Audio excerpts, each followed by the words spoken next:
Today's session, as you know, is about writing and publishing in natural sciences.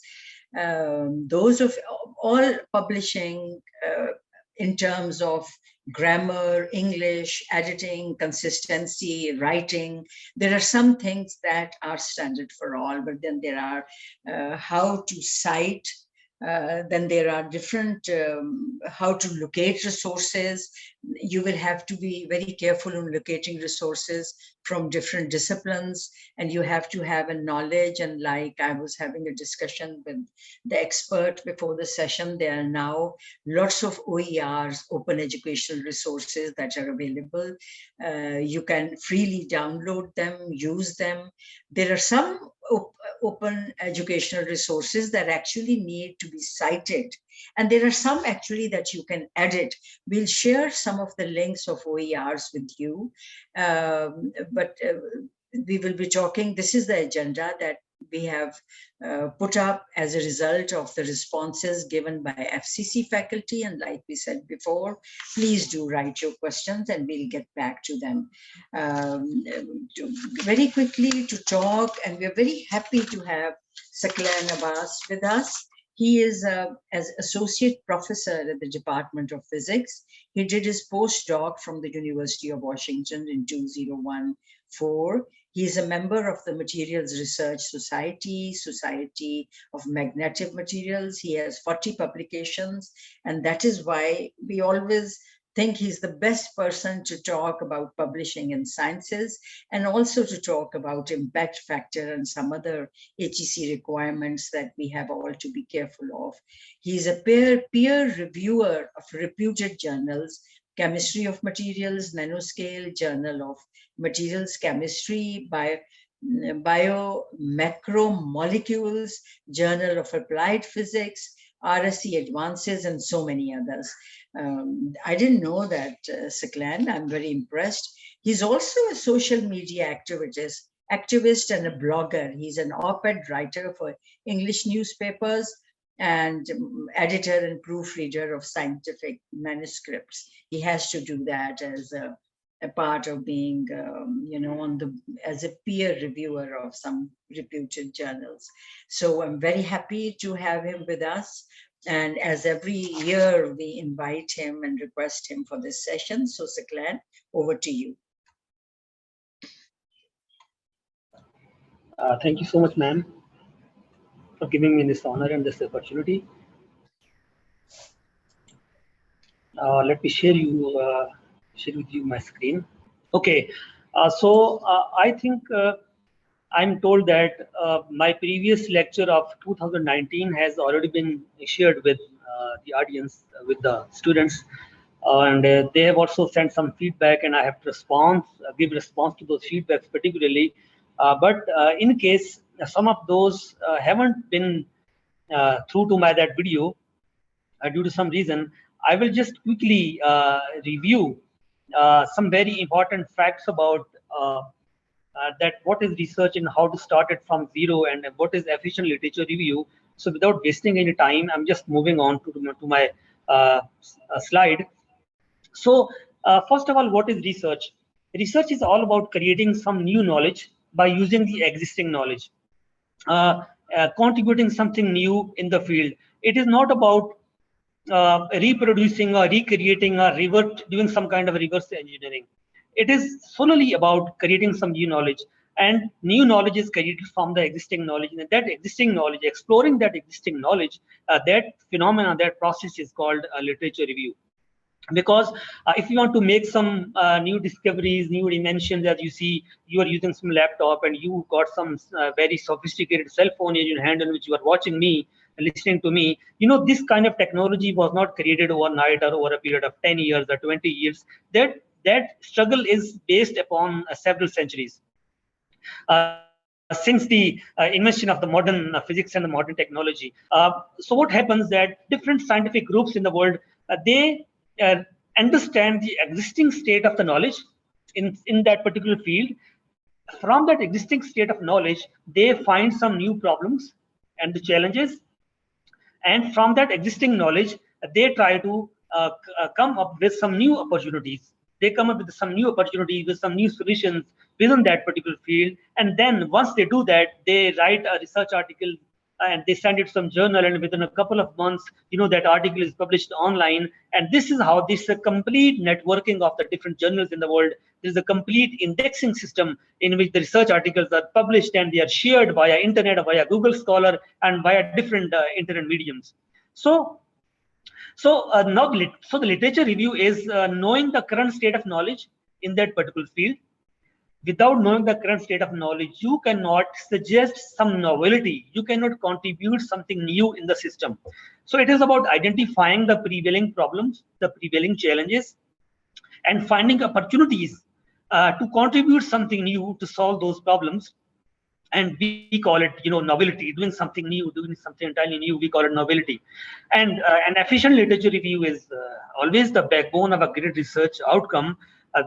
If you are doing a very extensive literature review, you're reading so many research papers from the very beautiful, very good elite journals, definitely you will be understanding the current state of the knowledge in a much better way. And ultimately, you'll be finding more problems in that literature, you will be finding more challenges, and you will be able to predict or suggest some new fantastic opportunities that will ultimately lead to some great research proposal and hence the great research outcomes. So most of the students, particularly at MS level and MPhil level, they complete their coursework and they just enter into this research semester, but they are not sure what to do. They are blank in their mind and they have absolutely no clue ke hum isko kahan se shuru kare. But still there is some natural tendency, there is some natural bias to some particular area of research. मिसाल के तौर पर कोई भी student है, उसको naturally कुछ ना कुछ टेंडेंसी होती है उसके अंदर कि वो कोई करना चाहेगा जी कि मैं फोटोवोल्टेक्स पे, सोलर सेल्स पे काम करना चाहता हूँ, कोई जो है वो कोशिश करेगा कि मैं कंडक्टिंग पॉलीमर्स की तरफ मेरा ज्यादा रुझान है. Everybody has a little bit biased towards some particular field. Maybe he has heard from some other students, some of his colleagues, his friends, or he has heard from some other teachers.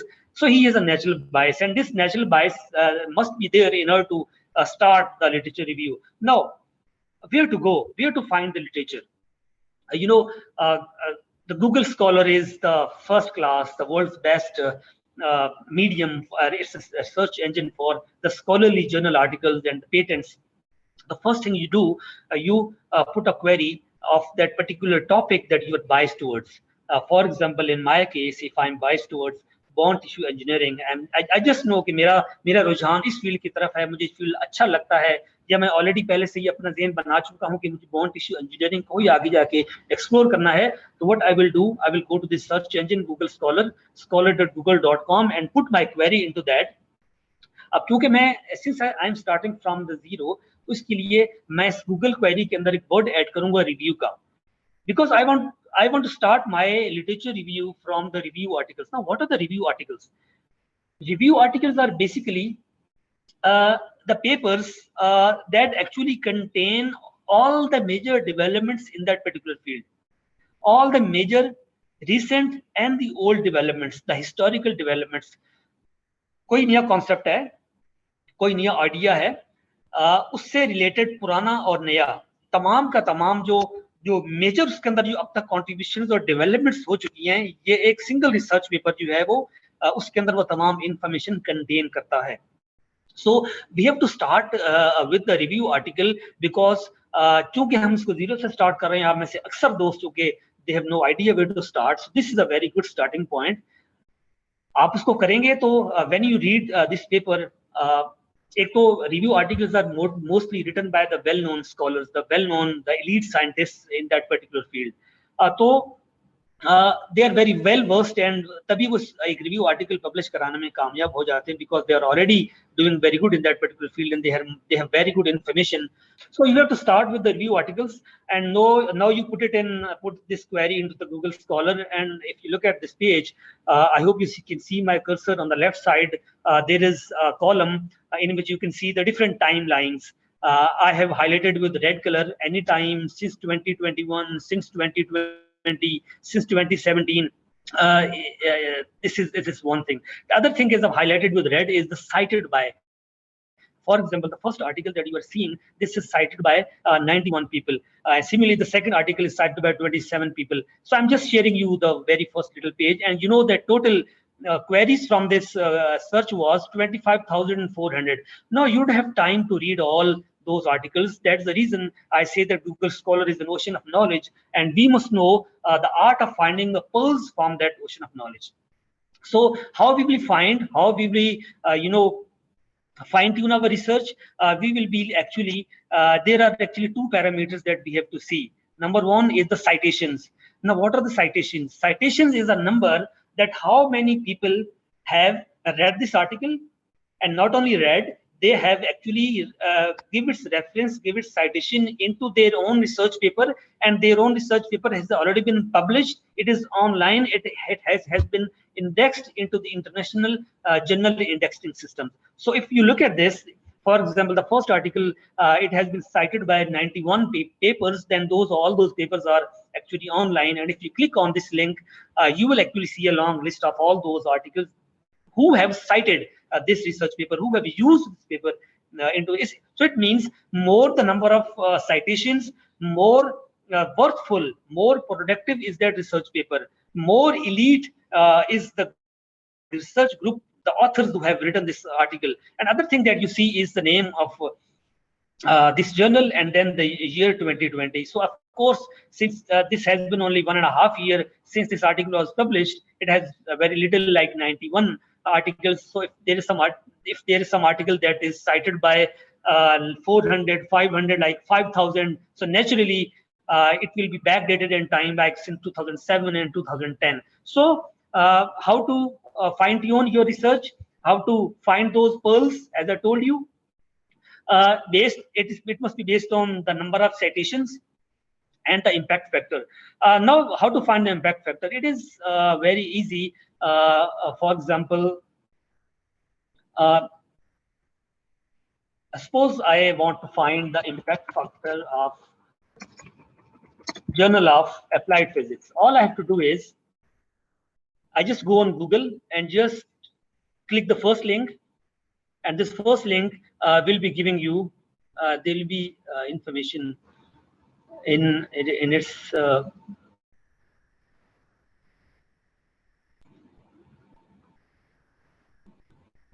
so here is the impact factor. This impact factor is 2.546. Similarly, if there is some other journal like biomaterials, you can see this impact factor by just clicking on this journal, and it will be on the top. It will be straightforward. As you see, this is 12.479. So impact factor is also a metric that actually tells about the readership, about the popularity.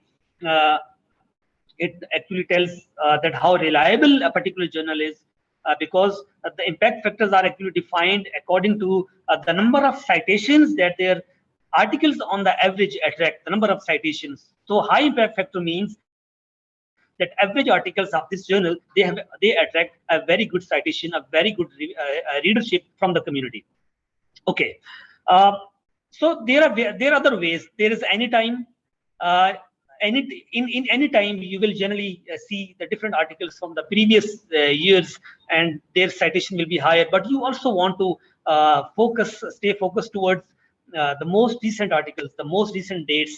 So definitely, since you are talking about a review article, you must be finding those articles since 2020, since 2021, because the purpose of finding review articles is understanding the current state of knowledge, and you will get the current state of knowledge from the most recent articles. So you will be clicking on since 2020, since 2021, and again you will be looking at these number of citations and the impact factor. And by the way, it is not necessary. This is one way. This is the way that I do. This is the way that many people do. There is no hard and fast tool to how to do your efficient literature review. Everyone has its own methodology. Everyone has its own criteria. What is efficient literature review? So I am telling you what I feel, and by many people they find comfortable by using this technique. So I expect at MPhil level, I suggest that you must read at least 5 to 6 review articles. and at PhD level, at least 10 to 15 review articles in that particular area to understand the complete developments in that particular field up to date, till date.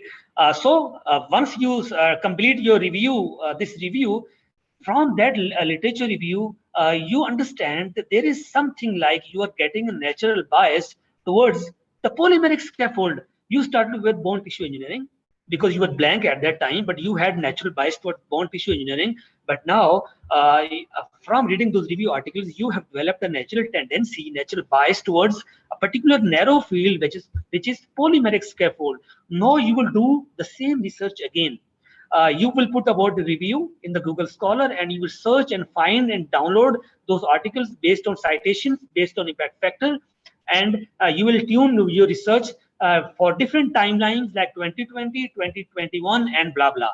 So after reading all these articles, you are making your mind, you are focusing yourself towards the narrow field, and the narrow field is, you come to know that there is a field that is hydroxyapatite. Hydroxyapatite is a natural bone mineral, and since you are talking about bone tissue engineering, so you find that this field, hydroxyapatite, has several problems, has several challenges that they are posing, and definitely there must be several opportunities to write a new research proposal that we have the potential to create very good research outcomes. So again, you start finding literature on now hydroxyapatite based polymeric scaffolds, and again you tune your research, and now you want to read particularly the most recent research papers starting from like 2017, 18, 19, 20, and 21.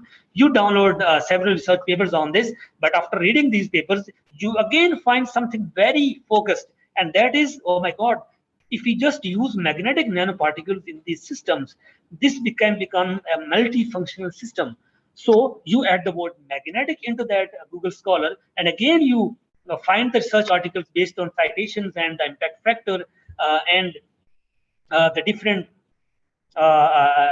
years since years. So ultimately, I'm expecting for the MS and MPhil students to download at least 200 research articles. This is a minimal standard in the international, research arena, that you must be able to read at least 100, 200 research articles. Only then we shall be able to write a very striking research proposal.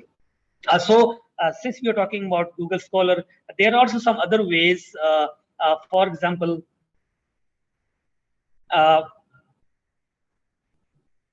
you want to read some particular author. You find there's some American university, and that group is doing exactly what you intend to do, and you are very fascinated by the research articles of that group, and you want to stay updated. So there is another easy way that you actually can search the publications of specific authors. For example, if I put some name, if I put like my name, this is here, Saqlain Isha.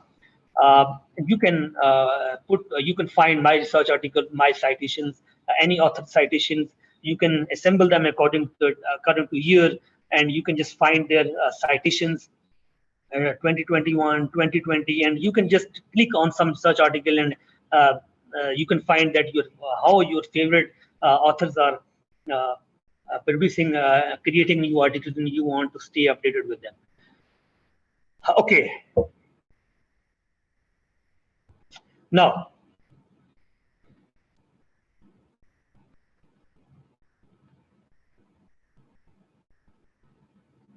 how to download these research articles? See, that all the public sector universities like Punjab University, UET, ComSats, and also LUMS, various public sector universities, they provide the facilities to the students that they can download any research paper within their internet domain.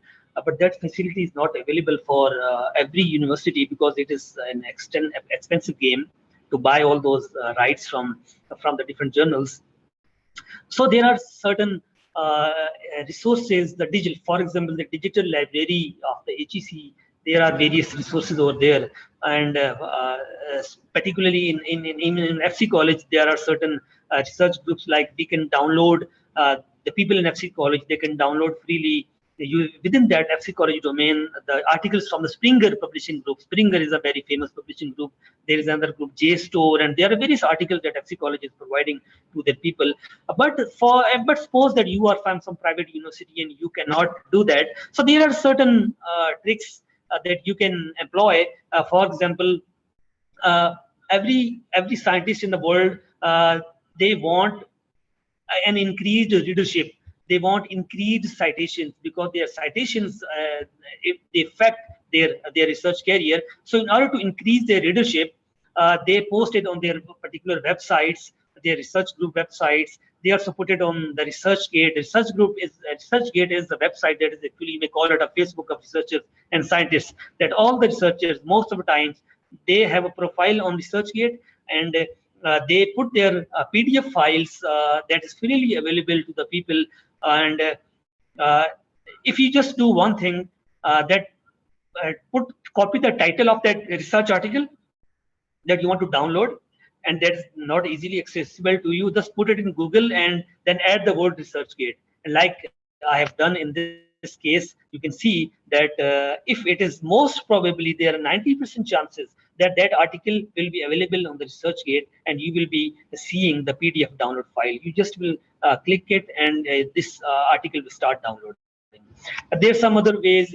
Everyone has a Facebook account. Everyone uses social media nowadays. So you can just go to this group. This is a closed group, research articles, books, and literature. And there are plenty of some other similar groups and pages also. So you join this group, and then when you have joined, you can just write a comment. You can, like in this case, this guy has sent a request that he wants this article, and it gives the complete information about this article, the page number and the volume, etc. And he asks for help, and he gives this email address, and within 2 hours, that article was sent to this gentleman. So this is also a way that there are several other research groups in which you can request them. You can just give them the link of that article, and somebody will be sending you maybe within 15 minutes. There is another way that if all the methods are exhaustive, that there is another way that every research article has an email address of that particular author, the first author most of the time, but there is some corresponding author in every research article.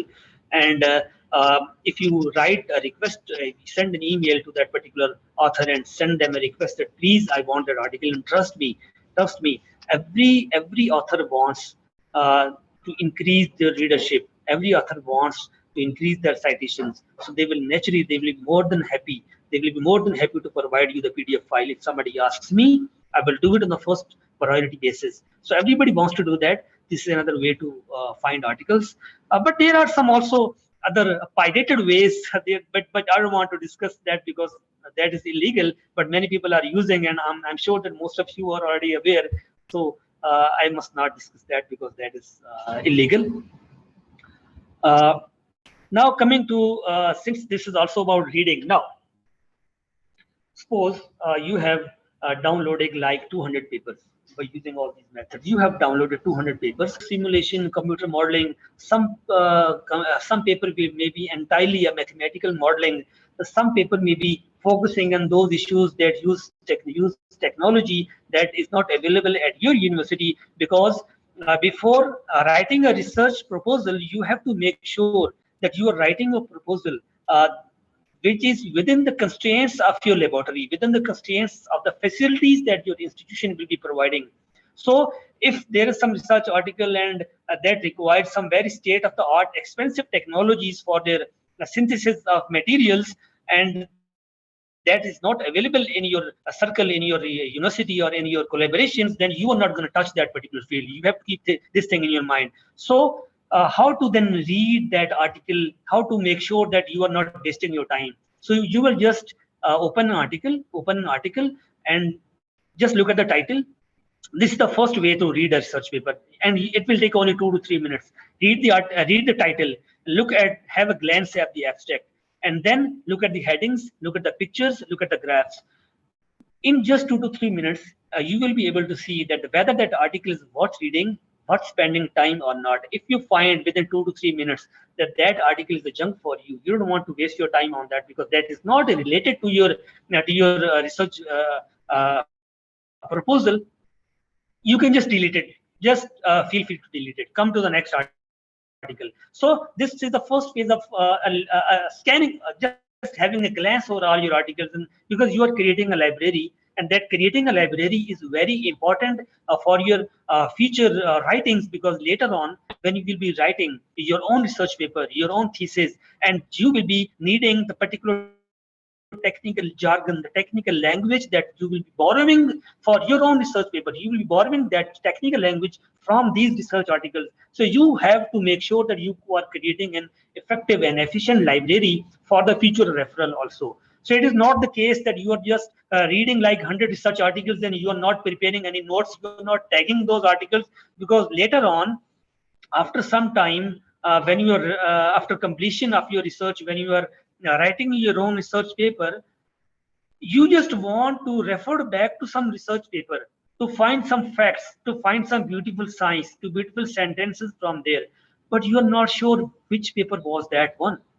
Like you have 100 papers in your library and you are not sure that that particular thing, where did you read it from? So what will you do? But you read it again, you don't have time for that. So you have to start from the moment, from the very beginning. You have to organize yourself in a way that you are actually highlighting certain important facts. Everything that you find that's very important for you, that you can potentially use it in future for your own writing, you have to highlight it, you have to underline it, you have to create a little bit tiny notes on the left side. As you see in this case, these are the notes that I created for myself some time ago. I have underlined certain things which I feel I will definitely be needing when I will be writing my own research paper. Like if you look at this, it is effect of magnetic field or the magnetization. Now this was something important that I thought that I will need it for the future referral, so I have just put it on notes. Then I'm taking something. This is my way. Everyone has its own way. You can, like, if you want to find some technical language, some technical science, that you have to remember one thing, that the research article, the citations, impact factor, what will be the impact factor of your own paper that you will be writing? It is not just based on the collection of data.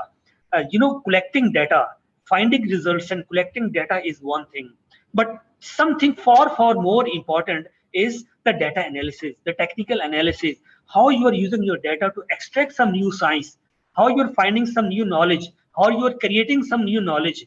That is actually what actually makes up the impact of your search paper. If you are creating some very beautiful knowledge from the existing data, you are doing a very beautiful data analysis, it means the discussions part of your research article is superb, then definitely this article will uh, go to some definitely high impact factor journal. So for that, you have to go at the electronic level, at the molecular level. You have to understand the chemistry. You have to understand the different scientific phenomena that are going on at the atomic scale, at the molecular scale. Then there is a particular technical language that you will be reading, and later on you will be borrowing this kind of language, and then you will be using it in your own articles, in your own words. And this language is, believe me, slightly different from the newspapers that we see and the novels that we see. This is a slightly different kind of English language, because it has its own technical temperament. So you see, due to the proton, I have written on the left side that due to proton transfers from hydrophosphates, then spin inversion in magnetic. So I'm talking about, I've highlighted certain facts that are basically purely electronic and atomic level पे जो कुछ phenomena हो रहे हैं. Then M size and super paramagnetism, what is the definition and how it varies with the particle size. Then in vitro studies, these are the important facts, these are the important discussions that I should be using later on.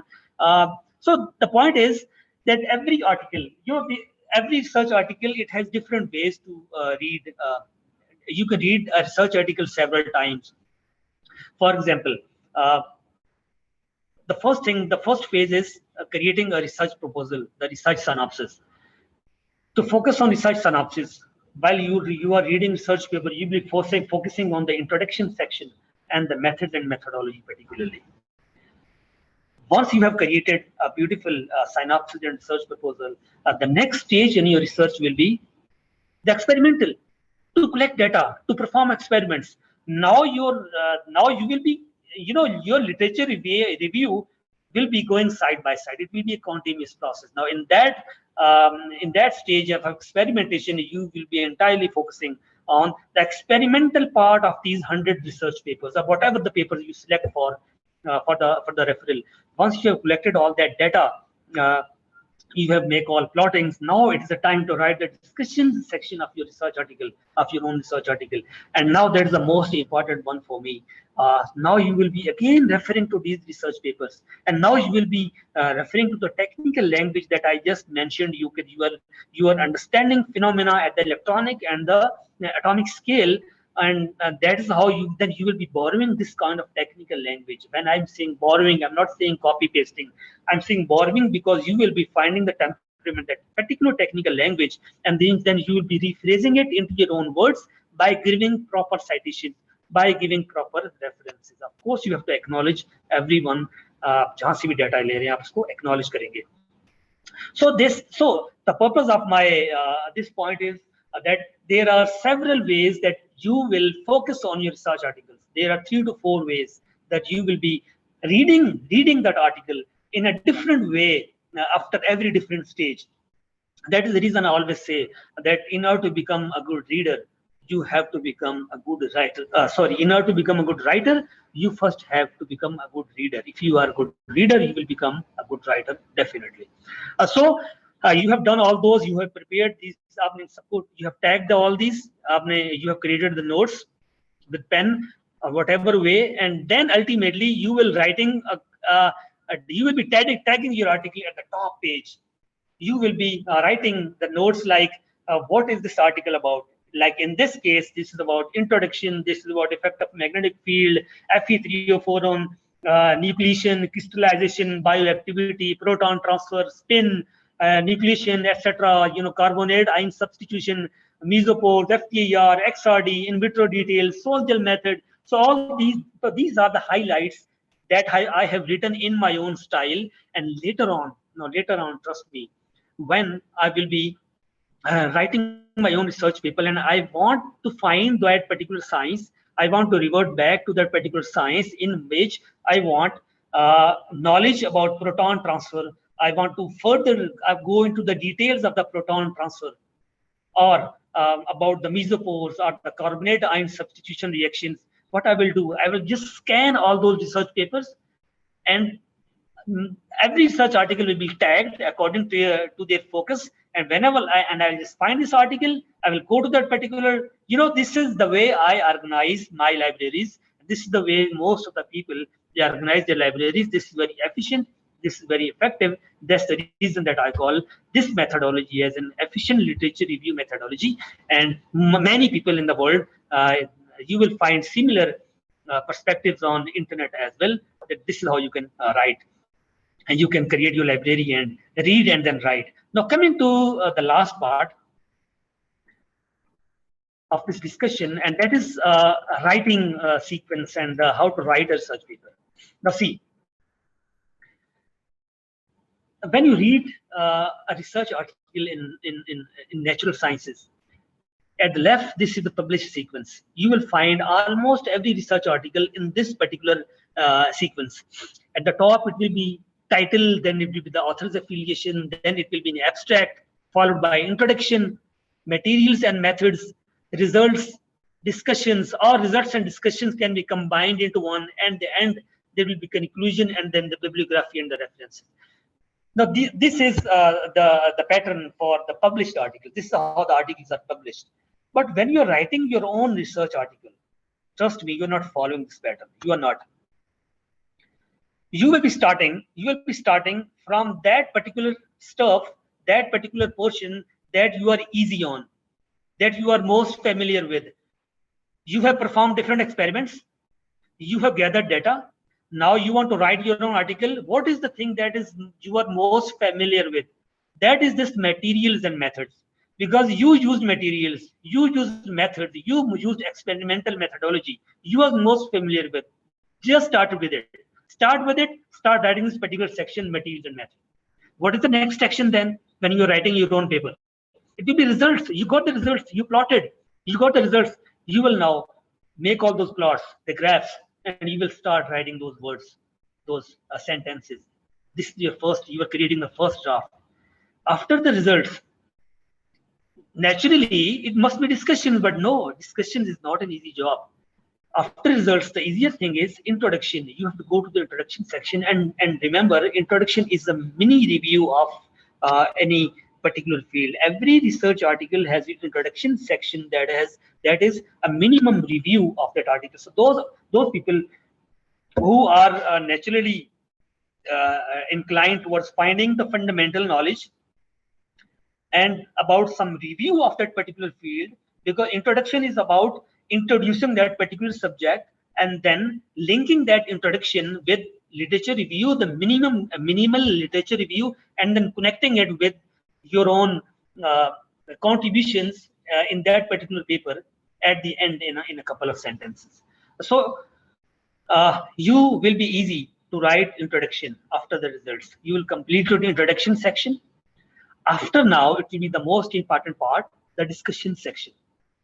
Now this will be your technical analysis. Now this will be you extracting some science, some physics, some biology, some chemistry, some electronics, some atomic science. You will be explaining the phenomena that if the graph is going up and then suddenly down, what is going on at the electronic level, at the molecular level. So you have to then basically understand and present the fundamental science and that interpretation of your data and the justification of your data and the reasoning and critical and logical reasoning of your data. That is the part, the discussion part, that actually makes up your impact factor and your citations. After writing that, the next stage will be writing the conclusions, because since you have just written discussions, then conclusions are usually based on discussions. These are usually qualitative, not quantitative. But again, there is no hard and fast rule of what I'm telling you. After writing conclusions, now you will be going to the abstract. So you are writing abstract at the end, because now this is the kind of summary. This is that you are actually confining that all concept, all research paper into very little space. This is the abstract. This is the most important part also, because everyone is going to read your abstract. You send it to the journal, the editor will be reading. Then its associate editor will be reading. Then they send your article to the reviewers. The reviewers will be reading your abstract, and then he will decide whether he has to accept that invitation to review or not. And after that, when your article is published, the first thing that the readers will focus on, they read the abstract. So you have to abstract in very beautiful sentences. Your language, your jargon, your English language must be superb. It must be free of any grammatical errors. There may be some grammatical errors you can afford in the body of the manuscript in your paper, but you can afford it in abstract, because the first impression is the last impression, and you want to draw a very beautiful impression. So abstract is written at the end, and then after that, final thing is the title. You will write the title at the end, and you will title will be basically it will be the abstract ka jo nichod hoga, that will be title. So you see that published sequence is different than the writing sequence of your own article. So that is it from my side for today, and I am open for questions. Feel free to ask if you have any questions. Yes, thank you so much. I enjoyed some of the tips, especially the last one about the writing sequence. I think that was quite insightful, and it is true. I did add though that you have to be very clear about your research focus before you start either the writing process or the publishing process. And then later on, I have noticed, at least in social sciences and qualitative research, that as you move during the different research processes, you tend to change your minor research questions, secondary research questions tend to change a bit in focus. And I wonder if that happens in natural science as well, or is it more hard and hardcore than that and is more cut and dried. Do you see that while you have a big research focus, and once you start your experiment or data collection, and then when you come to the analysis side, you realize that you need to change your secondary research questions? Does it happen? Yeah, it happens. The research synopsis that you're writing, the research proposal, that is not the ultimate. That's the reason that we most of the times we must keep it an open-ended. That's the reason that we must use the words like I personally do: may, might, can, could. I use the word potentially. So I don't want to confine myself. Don't want to constrain myself to a particular a particular methodology and particular materials and particular ways in which later on, if I am trapped at some stage and I don't find the outcomes, then I must not be trapped into that particular area. So there should be a way that I can just go to right, to left, and I can just skip and go to some completion of my degree. So there are several ways in which you start your research from a different angle, from something in your mind, and later on when you actually perform the experiments, you find entirely different results, you find new outcomes. And so you have to tailor and optimize your methodology accordingly. And it happens quite occasionally that you are not following your research synopsis as a whole, but overall the major field must remain the same, but आप अंदर से दाएं बाएं कहीं से जा सकते हैं, जाते हैं. That's true. I thought the language is very important so that you do not tie yourself in a straitjacket. Research actually does not allow you to use very strong statements unless you are extremely 100% sure, and that is probably rare. Absolutely. There are too many limitations and parameters to be justified before you can make one statement. There's a question from UET, is like, how can we download 2021 research papers? I thought it was not only about downloading, but about most hubs, you said, does not show 2021 papers. You're talking about having access to the latest papers. Is there a site that offers you that option? Index is one, you said. Then there are those groups where similar-minded experts get together and share with each other. How do you locate the latest research? Like in this case, ma'am, you can find any research article. If an article is published this morning, I can download it if I have access to it. It depends on the access. All otherwise, I have told you a few methods. If you are in Punjab University or some government organization, you have free access to those articles, and you can just download them on one click. But otherwise, you have to use these methods. There are some, like you said, there are some hubs, and I don't want to mention that, but there are some other ways that you can do that. Yeah, there are lots of. I have noticed that in countries like us, we tend to use sites that demand copyright, and it's unfair use of those sites, and we do not ascribe to those. You can always contact the author probably by email and request him for an article, and I've noticed that works sometimes. And then most of the resources are available through digital resources of HEC and your own university. There's another question. Tips and tricks to write review articles. Now, what is the difference from a proper research article and a review article? I would not be very good at that. Would you have an answer, Saklan, to that? Ma'am, the regular research article is all about you perform some experiment. You are contributing some new knowledge. You are creating some new knowledge.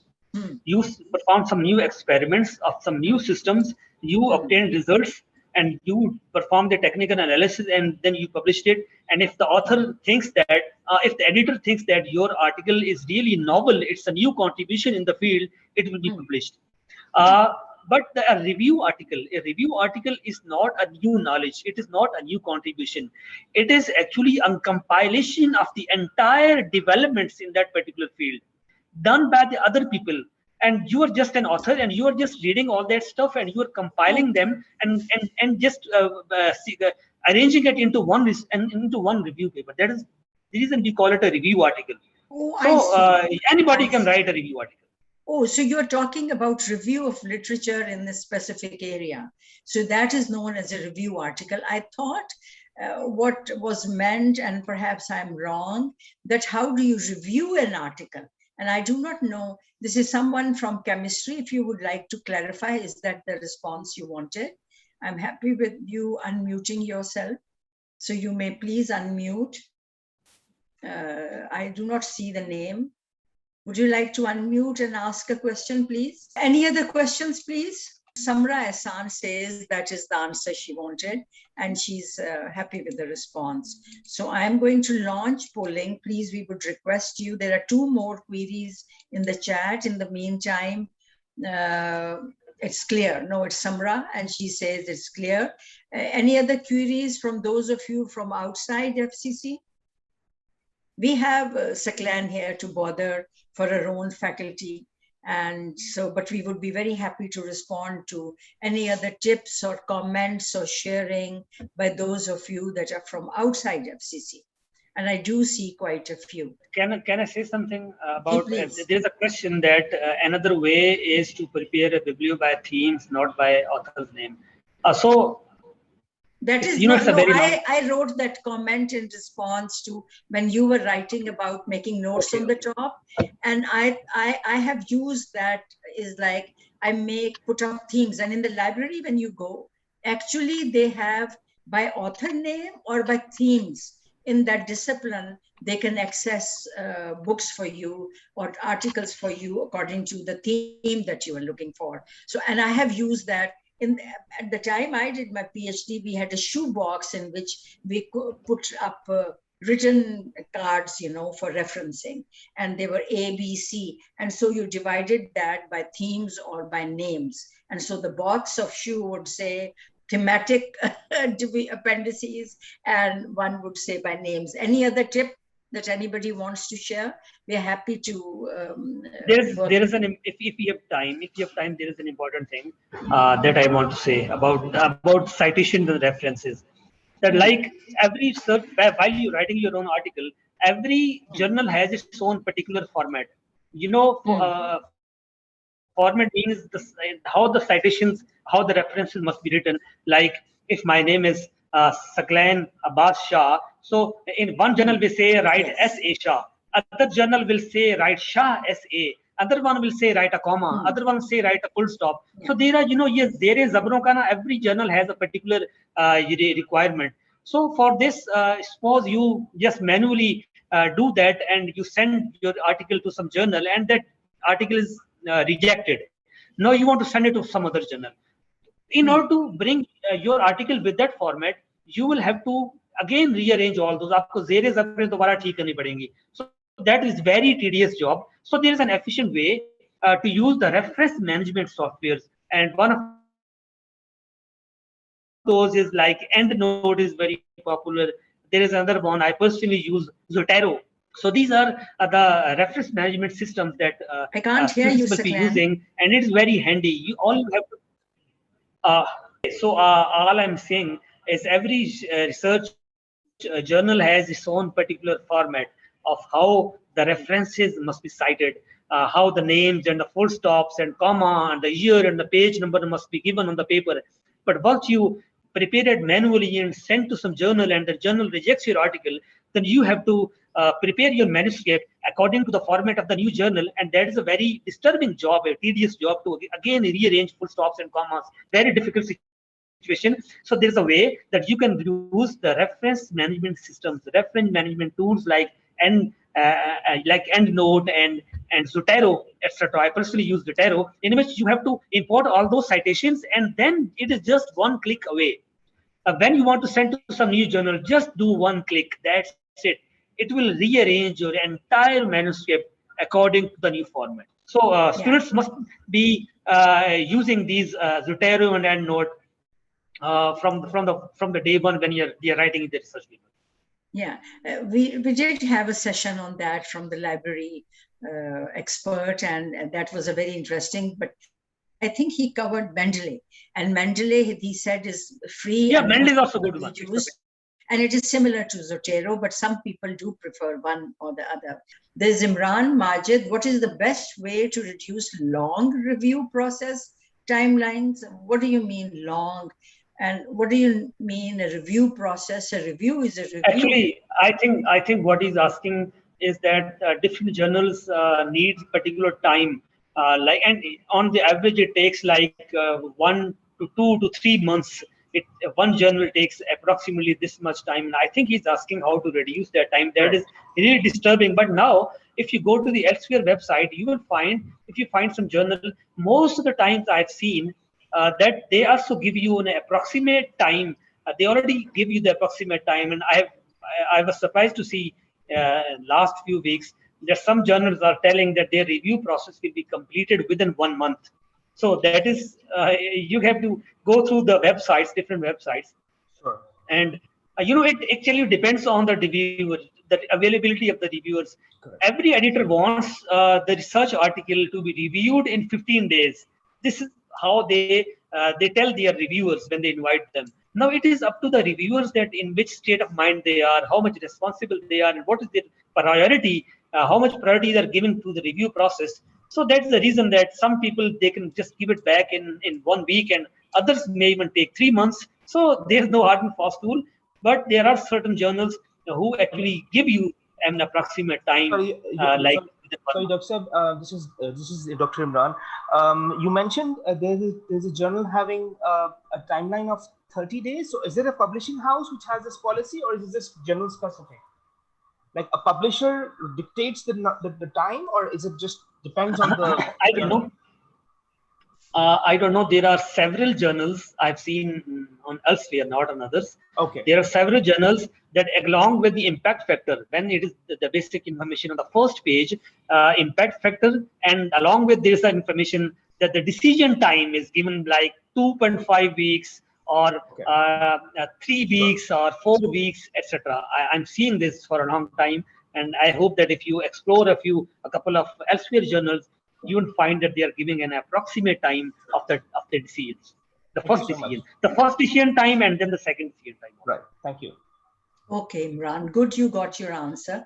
I do see a Shahid Mahmood who wants to know what is the best sequence of writing a paper of gross disciplinary work. I think Saklan did say that start writing what you're most comfortable with at that time. Of course, it will be a first draft, and there'll be many other drafts by the time you finish your writing and polishing it up.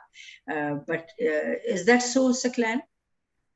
Yes, ma'am. I've given this in great detail. I've compared the two ways, the published way and the writing sequence, and you can refer back to the video that will be uploaded on YouTube. But I would still think it's. I have always noticed that in my case, I have started writing from the review of literature, and I actually get lots of. I know my research focus. I know the area, and when I start writing the review of literature, I start getting a feel of how the whole paper is going to develop. So I think it's different, but you should start writing, like Saklan said, from what you're most comfortable with. And it could be your data and its analysis and how you collect data and how you analyze it and so on and so forth. In case of a lab, it could be different for different people, faculty. So I would like to reiterate. I would like to reiterate that in order to become a good writer, you first have to become a good reader. And so while you are reading the articles, you must pay attention to the technical language. As I told you, that technical language is different from the newspaper language or the novel language. So you have to pay attention, because you have to keep in mind that later on, when you will be writing your own paper, you will be borrowing that kind of jargon, that kind of technical language, those beautiful sentence constructions that you will be importing from, and then you will be writing in your own words. So while you are reading an article, you have to pay attention and read with a mind that anything beautiful, any paragraph that is beautiful, you must just highlight it and keep it in your record, because tomorrow you will be getting back to that article. Because when you will be writing your article, trust me, you will have to refer back to these articles if you really want to write a very good article. And writing research papers is an art, by the way. This is all about how you sell your product, how you advertise your product, how you make the insignificant stuff important, how you increase the worth, how you promote the worth of your insignificant stuff into something very significant. So this is an art. This is a skill that you develop over a period of time with practice. Yeah. Samra Ehsan actually said, Halim, in response to your question, that in case of materials and methods, you write about data collection and analysis, because that would happen if there's no lab. You would need to write about all that. And I think I did comment on that very briefly. We have no more questions. It was a great session, Saklan. And you're right, there is no end to a proper language, usage of language in your research paper. The language that you use has to be very clear, and your review process will be easy if you are able to justify what you state very strongly as something that already has a prior research behind it, because most English of the language times, skill, ma'am, English yeah, language skill is very, very important, yeah, because being we a make non-native people, statements, being, we cannot make I statements. Yeah. being a non-native people, our students, 90% of our people, they find it really hard to write even the first draft. And when they just send it half-baked and they send it to the editor, trust me, most of the times there are very harsh comments from the editor and the reviewer that you Yes. have to get it reviewed from some native. Now, being I'm a certified editor and proofreader in US English style and UK style, I do it a lot of editing and proofreading. So, and I know that this is a big problem for the Pakistani students, for the Chinese and Indians, everyone who are the non-natives. So you must pay attention to your English language as well, your grammatical skills, and particularly the technical jargon that you're using. That is very, very important. Yeah, I think you have made all the important points. We look forward to hearing more tips from you on writing and publishing. I think it's on the 15th that we'll be doing as a panel. So thank you so much. And thank you, all of you. I think we had a great session, Saklan. You covered all the main points again. Okay, thank you so much, Saklan. Thank Truly, you so much. Thank you. Thank you. Yeah, Thank you. you covered a lot of ground. Thank you so much. Bye-bye. Thank you so much.